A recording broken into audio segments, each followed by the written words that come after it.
Girl, I go to my source and I navigate through the source. But I also ask God for wisdom. Who do I connect with? I connect with leaders like Don L. Brown. Like, we keep each other encouraged, because there are times when I'm like, Don, I don't see a way, and you speak life, and vice versa. And having that community is so important. Yeah. Welcome to another episode of Leaders in the Spotlight with me, Tige Charity. This podcast is for C-suite leaders to discuss their experiences and provide insight, encouragement, and inspiration for seasoned and inspiring leaders, offering valuable solutions to today's challenges that will inspire, ignite, and invigorate new and seasoned leaders to walk in their God-given authority with compassion, kindness, and empathy. So sit back, relax, and be prepared to be inspired with today's episode Of Leaders in the Spotlight. Thank you. Hello, and welcome to Leaders in the Spotlight. I am Dawn L. Brown, President and CEO of EmpowHer Institute, and I am your host for today's episode. So I bet you're wondering, where's Tige? Well, today, Tige is in the hot seat. That's right.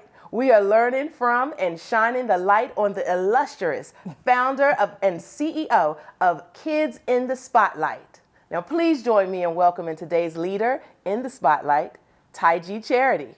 Welcome, Tige. This is so amazingly weird. Thank you. Thank you, Don. Thank you. Let me tell you how honored I am to be able to come here. You allowed me to come and to interview you. Of course. Who better? Who better to do this but Don? I'm scared. Yes, I'm scared, but we're here. Listen, we just gonna talk like we talk on the phone all the Girl, time, right? all the time, right? So we're gonna sit at your feet today, and we're gonna learn from you, right? All right. All Let's right. do this. So we're going to start with the obvious. Now, you started Kids in the Spotlight in 2009. So describe to me the journey that led you to that moment. You know, Don, honestly, that's such a loaded question because so many things were happening in my life leading up to that point. My husband and I were still fairly new to California. We had only been here for a couple of years. And I was at a crossroads in my life, in my career, and just trying to figure out, who am I? What is my purpose? Like, what am I doing, right? And I think it was around 2007 that my husband was teaching an acting class with a theater group that he was a part of at an all-girls group home. And during that visit, I got a chance to accompany him. And it was my first time being up close and personal with kids in foster care. And the experience literally cracked my heart wide open and compelled me to want to do something to give back. Now, when I say I was at a crossroads, I was working insurance. My background is 16 plus years as a litigations claims specialist. My degree, undergraduate degree, is in accounting from Oral Roberts University, where I learned early on in my pursuit of accounting that was not for me. Girl. Not for your girl. I'm like, But hey, I've spent, 3 years studying it. I'm not staying in school any longer, so I got to push through and get that degree, right? So I did. But it was in 2008 when the economy started to go through a recession. Okay. And because we were fairly new to California, I had started this job at a private agency. I worked in the insurance department, in the risk management department, and it was a department of 3. I was the last one in. So when they started laying off around the company, I knew that the insurance department was going to eventually get hit, and when they got hit, I was going to be the first one out, last one in, first one out. Right. And in 2009, February of 2009, that's exactly what happened. I got laid off from my corporate job, and I was just like at a loss. But then I remembered the girls that I'd met at that group home. And several things happened in between. Like I said, it's a loaded question. Several things were happening during that time that I got laid off. We were doing a series at my church called Discovering God's Dream for Your Life. I'm like, what next, God? I'm just like, I don't want to get in the rat race of looking for another insurance job. It's not fulfilling. I'm just, what? Like, I was just at my what with God. So one night, after having what I call a temper tantrum with God, I believe he reminded me of the girls that I'd met at the group home when I went with my husband on the day he was teaching. And from there, I believe I heard God say, create a platform for kids in foster care to be seen, heard, validated, and celebrated. Invite the entertainment industry to invest in this community of young people. They need this. And don't just stop at allowing them to create their own film. Create an Academy Award-like event where we can really celebrate them. So we, also created the Kids Film Awards. At the time, it was called Kids Film Festivals, Movies by Kids for Kids. But that's sort of the abbreviated version without all of the, the long, drawn-out, dramatic scene. Right. So this was like real and true divine intervention at the end of the day, right? Absolutely. Because you didn't even have a theater background, a film background. You just heard the voice of God. Absolutely. And said, this is where I'm led to go. Absolutely. It didn't have any of that. My husband, like I said, is an actor. Right. And he will probably tell you I'm very dramatic, but I didn't have a background. And when I came to California, when my husband and I moved here, he would always say, Tige, you can do other things. Like, you don't have to just do insurance. You've been exposed to the arts. You love the arts. See what the art leads to. So I auditioned for a couple of plays and booked them, girl. Okay. I was like, oh, wait, hold on. Okay. Sister booking. And it just opened up a whole new world for me. And I was like, what if I can give this to young people? Because I knew I would never pursue it on a professional level. I'm not a trained, for real. But so that's what led me to this place. But that's what I love. I love that no matter, and I was speaking to a group of young people in college last week, and I was saying, like, the truth of the matter is that if you listen to your gut and you listen to spirit, no matter what direction you go in, it's going to lead you to where you're supposed to be. It's going to lead you to purpose. Right? It is going to lead you to purpose. So I love that. But you started this nonprofit in the middle of a recession. Girl, yes. yes. Right?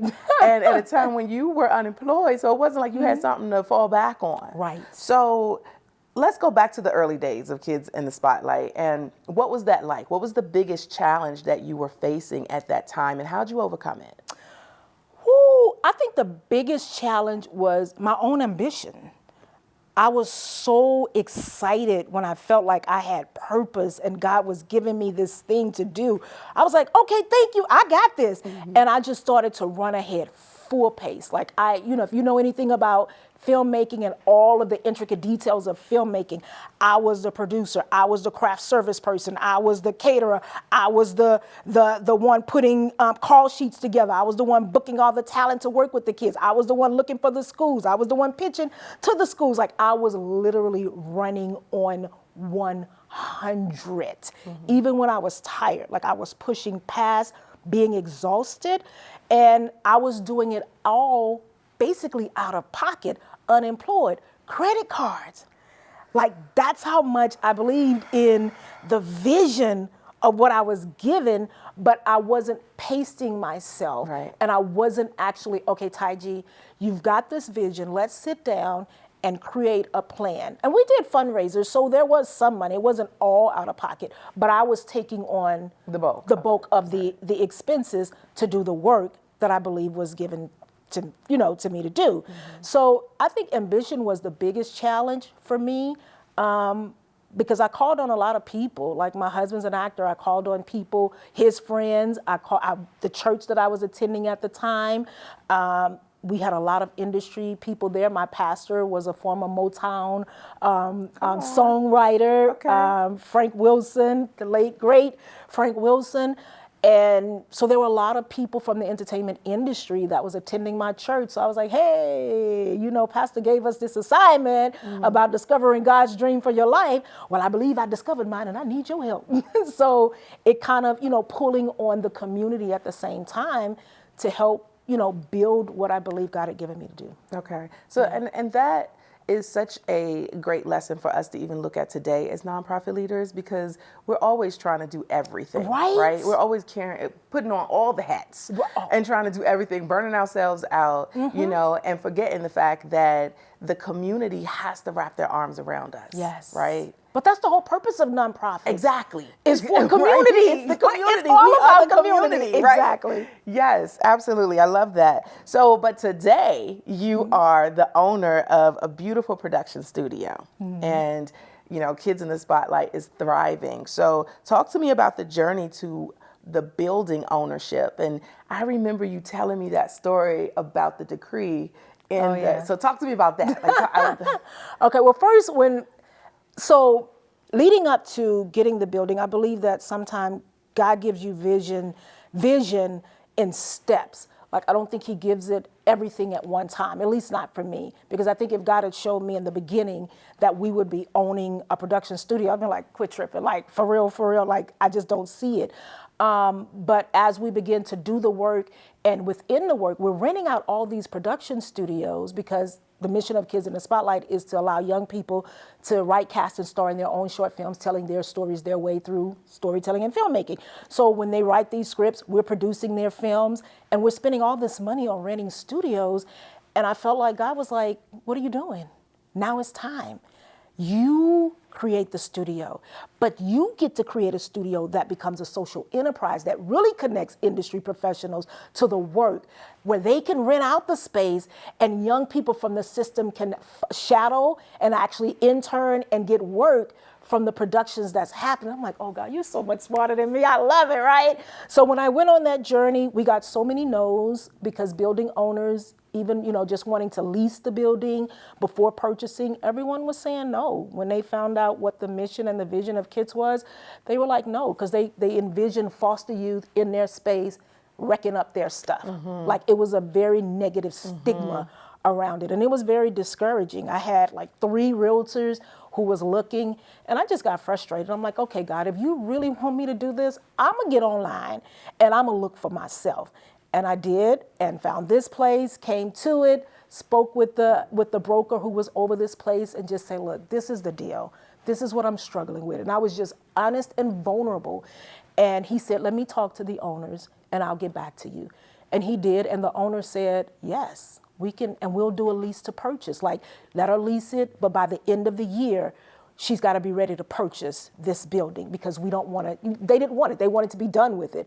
So I was like, let's do it. So we did it, and we started, the whole journey of ownership and doing all the things.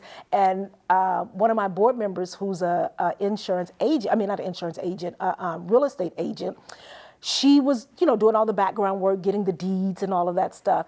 And one of our other board members who also does, everything is always a loaded question, right? Who also works in property, when he read the deed before I did. And so he called me and said, Tige, I just read over the deed. And he said, I'm sending it to you, but I highlighted a certain section of the deed that I really want you to focus on and to just pay attention to. And I'm like, okay. And he's like, are you sitting down? I'm like, yeah. Like, what? I'm thinking, oh God, it's something they need that we don't. I'm just freaking out, right? So when I get it, there's a section that says that no part of the premises should ever, under any circumstances, be occupied, rented, leased, purchased, conveyed, all the words, to anyone of African descent, Japanese descent, Chinese descent, and my mouth just dropped. Wow. Wide open. Wow. I was like, wow.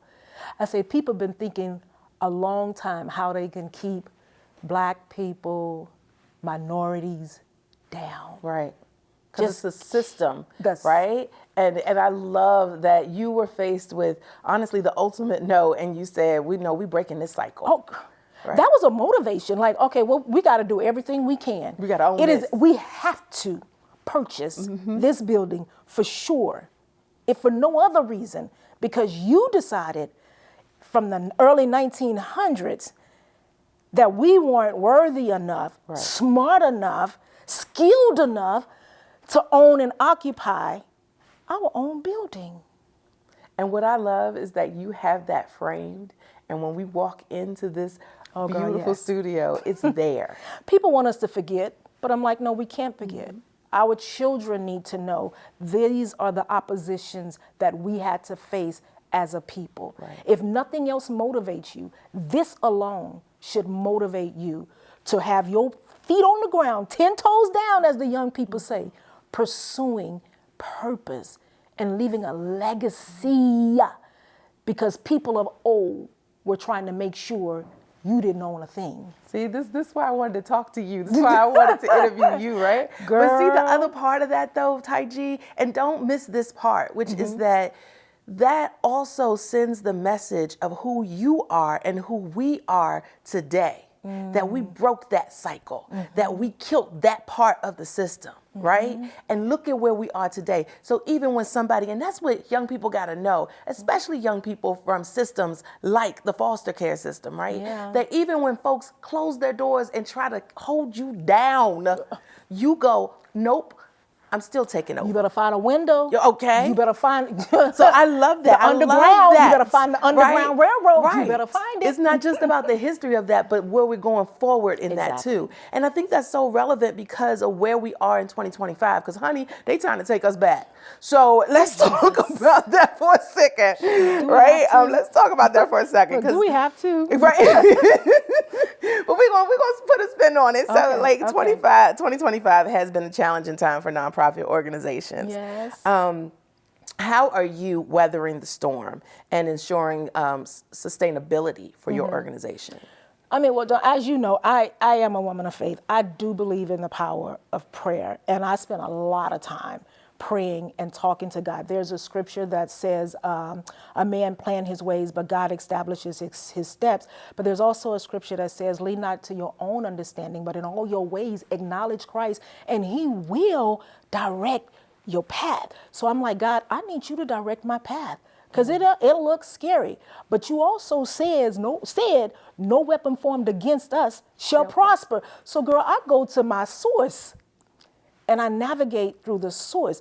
But I also ask God for wisdom. Who do I connect with? I connect with leaders like Don L. Brown. Like, we keep each other encouraged. Because there are times when I'm like, Don, I don't see a way. And you speak life.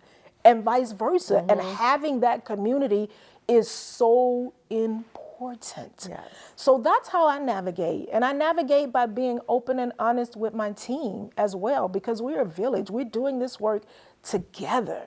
So, you know, I'm like, God, you said you have not given us a spirit of fear, but of power, love, and a sound mind. Help me to operate with a sound mind. So that's who I am. That's where my faith lies, my trust lies. So no matter how chaotic the world and the government seems to be with the twists and turns, I'm keeping my eyes on him. That's beautiful. I hear you. So you are a published author. You are a building owner, a TEDx talk, yes, presenter, and a success, and you also have a successful and impactful company. So, what do you still want to accomplish? Ooh. You know, the end goal for the organization is to create a performing arts boarding academy for young people in foster care from the ages of 9th to 12th grade. And I tell people all the time, think Duke Ellington. So I'm real privileged now because I'm sitting here with a Duke Ellington alum. Yes. But I think the Duke Ellington model of your main curriculum during the day, but then afterwards, you're immersed into the arts. And there's something so powerful about the arts platform. And there's something very powerful about doing the thing that you love, whether it's dance, whether it's screenwriting, whether it's filmmaking, whether it's graphic design, immersing these young people in the thing that brings life and give them purpose, but making sure they understand the importance of the academics, right? Because I didn't like school. I'm gonna tell you up front, girl. School was not. I was the thank you Lordy graduate. Okay, I was not the, not the cum laude. No, I was the thank you Lord. I made it, but now I understand education as an adult on a much different level than I did when I was younger. So I'm just trying to make sure that we make sure that the obstacles these young people in foster care face are not an excuse. We're trying to eliminate those obstacles by creating a performing arts boarding academy. So that's the I believe is the end goal. I'm like, God, if you drop something else after that, I don't know. Child. No, I love that because you talk about how you didn't like school, but I loved school because I went to Duke Ellington School of the Arts, right? Because we had, I love the arts, right? And the academics was important. And we had these teachers who appreciated, even our academic teachers understood what it meant to nurture artists. And so, we were creating rap songs in geometry class, right? So I love that. I love that. And we should talk about that because, we got the we're EmpowHer doing Institute, something we're together. looking at, possibly doing a school as well. We So be I exploring. I can see it. We be exploring, girl. So now, at this point in your career, what is the biggest lesson that you have learned about leadership and supporting a team? Ooh, man, the biggest lesson I think that I've learned is trust, is really learning to trust the process, to trust my own voice, and to really lean into trusting God, because sometimes I don't. Sometimes I'm like, that don't feel right, that don't look right, I don't know, I think I know better. But for me, it's trust on every level. And with building a team, what most people don't know is that my team, majority of my team were friends I had before I even started the organization. Ah, okay. See, that makes sense now, because when I walk into the space, it always feels like family. Because it now is. That makes sense to me. Okay, Yeah. okay. But then, as a founder, this is your baby. So how do you give that up and in a space that you are able to trust them? And also, how do you handle those tough conversations with people who were friends with you before?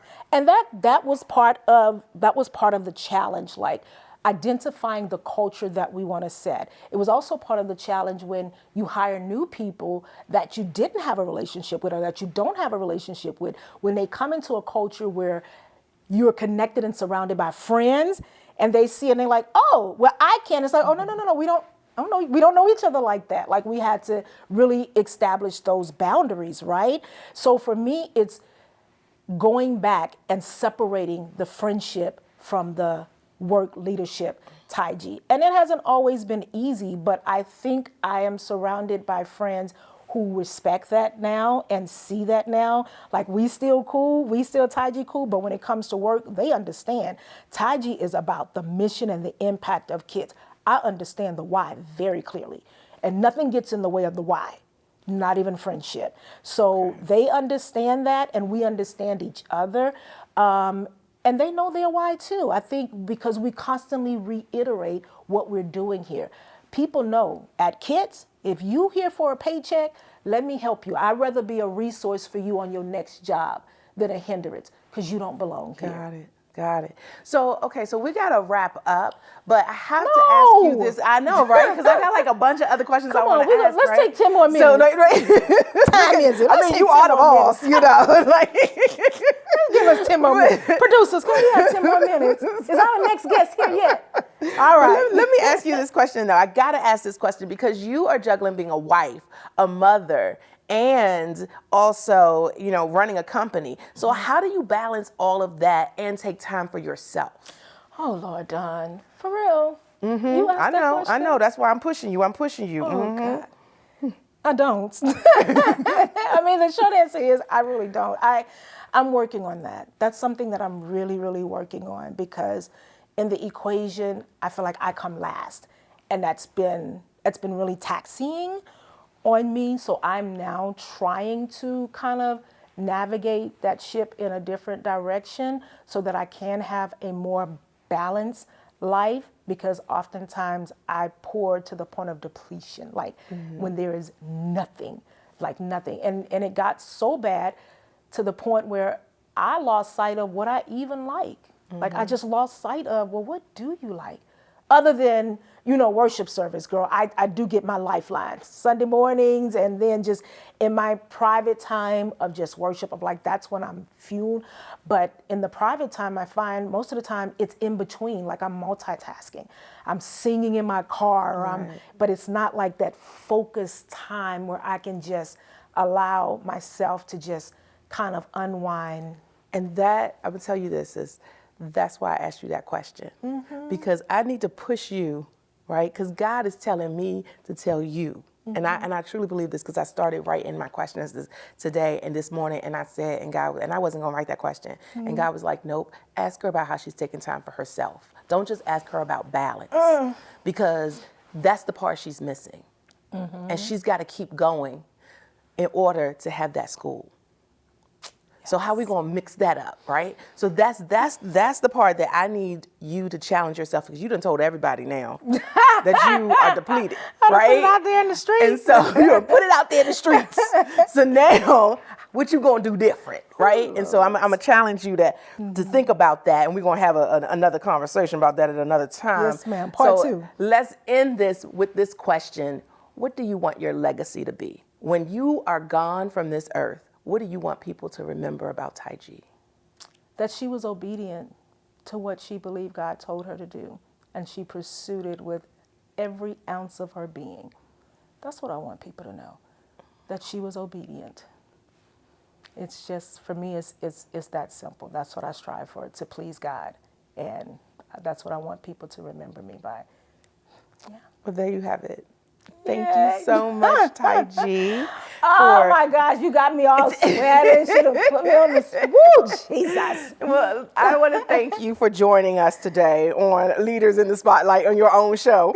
And I am going to hand the reins back to you in order to close us out today. But I really do appreciate you allowing me to be here. See, I told y'all that's why we need to hear from her. You know, these are conversations that Don and I have quite frequently. And I should have worn my bracelet. I see you, sis, because Don created these bracelets called I See You, sis. And that is so true. We see each other, and that's needed. We need to see more of one another, and not just on the surface, but really deep to deep, compelling and pushing one another to do better, to be better, to lead better, to serve better. Because as leaders, we're called to serve. So that is it. No more preaching. Thank you so much for joining us today on Leaders in the Spotlight. Thank you, Don, for being our guest host. You know, we're going to take this on the road, because this girl here, she's a bad girl. I admire her a lot. But I need you to do those 3 magical words: like, share, and subscribe. I hope that we've said and shared something today that will help you and push you on your leadership journey. So until next time, have a wonderful Leadership Day. Bye. All right, ladies and gentlemen, that is our show for today. I hope you were inspired and you gained some valuable nuggets that will help you to become a better leader and to walk in your God-given authority. Bye, until next time.